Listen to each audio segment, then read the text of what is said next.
Good morning बच्चों। आज हम चैप्टर 9 पढ़ेंगे। जल एनुअल पोर्शन स्टार्ट हो रहा है आपका।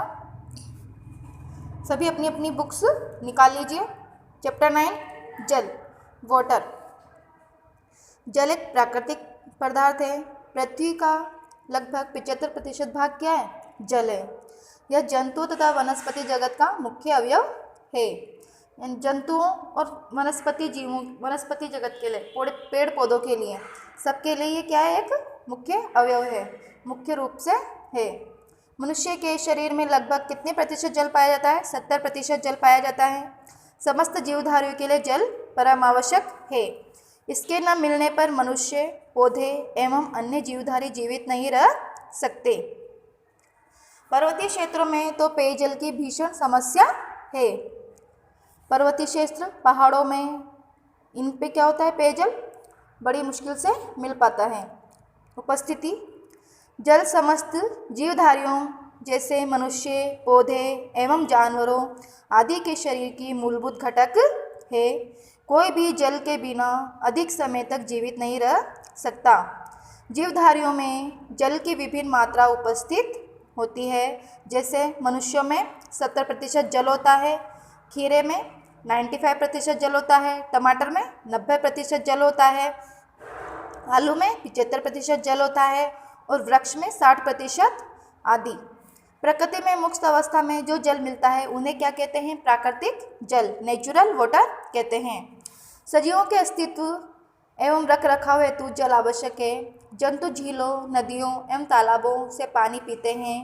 पौधे जड़ों के द्वारा भूमि से जल प्राप्त करते हैं। यह जल ही पौधे के विभिन्न भागों में जाता है। इस जल का उपयोग पौधे अपने जीवन प्रक्रमों के लिए करते हैं तथा पत्तियों में पाए जाने वाले वातरंध्रों, जो पत्तियों में जो छोटे छोटे छिद्र पाए जाते हैं, सूक्ष्म छिद्र, उसे वातरंध्र भी कहते हैं और स्टोमेटा भी कहते हैं। इन छिद्रों से क्या होता है? पानी बाहर निकलता है। यह प्रक्रम क्या कहलाएगी? वाष्पो उत्सर्जन। इसी प्रकार हरे पौधे जल का उपयोग स्टार्च व निर्माण या प्रकाश संश्लेषण अथवा कार्बन स्वांगीकरण में भी करते हैं। जल के स्रोत, संसार में जल अत्यंत अधिक मात्रा में पाया जाता है तथा पृथ्वी पर सबसे अधिक व्यापक रूप में फैला हुआ है और लगभग है। जल सभी जीव जंतुओं तथा वनों में 50% से तथा 70% तक जल का अंश होता है। प्रकृति में जल ठोस, द्रव एवं गैस तीनों ही अवस्थाओं में पाया जाता है। जल को मुख्य रूप से निम्न स्रोतों द्वारा प्राप्त किया जाता है। कौन कौन से स्रोतों से जल प्राप्त होता है? देखो, वर्षा के जल से, नदी या स्रोत का जल, समुद्र का जल, खनिज जल जो नीचे जमीन के अंदर मिलता है वो जल खनिज जल कहलाता है, और कुएं का जल। वर्षा का जल, यह जल एक प्राकृतिक जलों में सबसे शुद्ध माना जाता है, परंतु वर्षा का जल पृथ्वी तक आने में वायुमंडल की oxygen, nitrogen, carbon dioxide, ammonia, sulphur dioxide तथा धूल के कण आदि मिले हुए होते हैं। नदी का जल, नदियों में वर्षा का जल, पहाड़ों बर्फ पिघलती है तथा उसका जल आता है।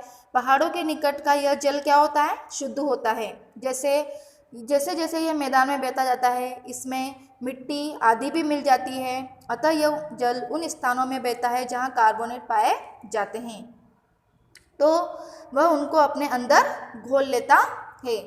झरनों का जल, वर्षा का अधिकांश जल पृथ्वी पे जाकर एकत्रित हो जाता है। मार्ग में वह अन्य पदार्थों को अपने अंदर विलय कर लेता है।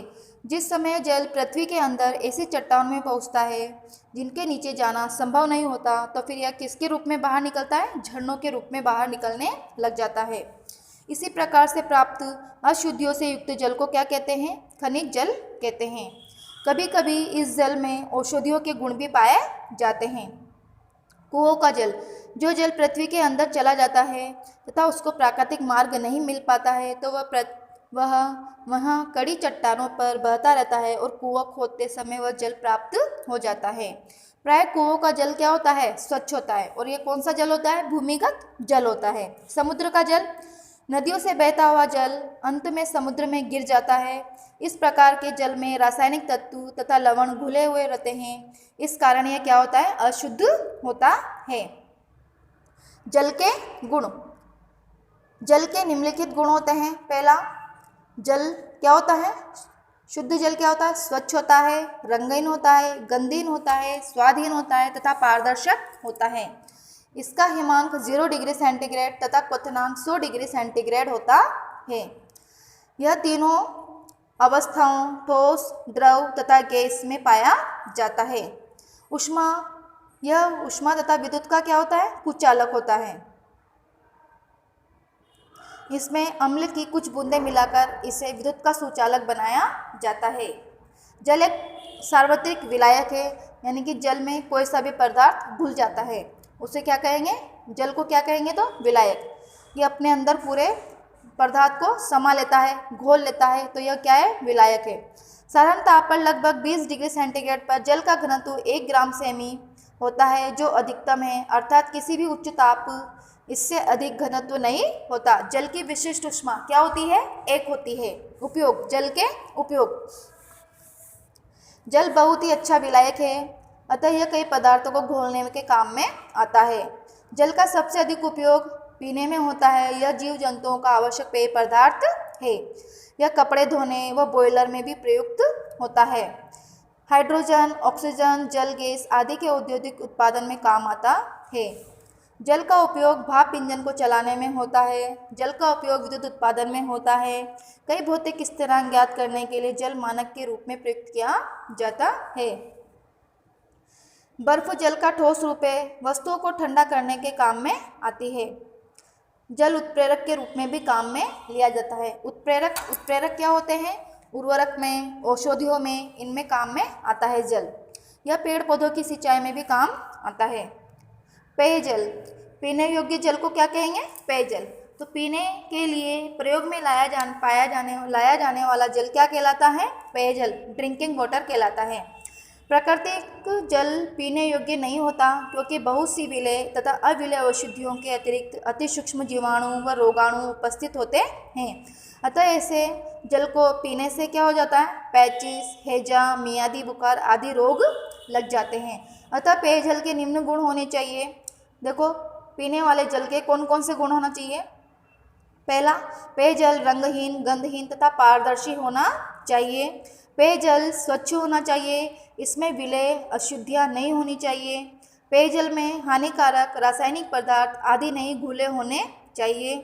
पेयजल कीटाणु तथा अन्य रोगाणु से मुक्त होना चाहिए। कुछ उपयोगी लवण तथा अन्य वायु घुली होने के कारण जल में स्वाद आ जाता है। यह जल शरीर को लाभदायक खनिज भी प्रदान करता है। पेयजल स्वाद होता है तथा मृदु जल होना चाहिए। मृदु जल यानी कि वह जल जो साबुन के साथ अधिक और शीघ्र झाग देता है, क्या कहलाता है? मृदु जल। किसके साथ? साबुन के साथ जल्दी ही और झाग देता है, वो क्या कहलाएगा? मृदु जल। जल के शुद्धिकरण की आवश्यकता। आपने देखा होगा कि नदी या तालाब के जल में तैरती हुई या घुलनशील निलंबित अशुद्धियाँ होती हैं। मृत जीव जंतु जल में बहते हुए दिखाई देते हैं। पॉलीथीन की थैलियों के घर के अपशिष्ट पदार्थ, चमड़ा उद्योगों के अपशिष्ट पदार्थ भी जल में मिले देखे जा सकते हैं। इनसे जल क्या होता है? दूषित हो जाता है। दूषित अशुद्धि को दूर करना, रोगों के कीटाणुओं से जल को मुक्त करना ही जल शोधन कहलाता है। यहाँ पे लाइन खींचो। जल शोधन किसे कहते हैं?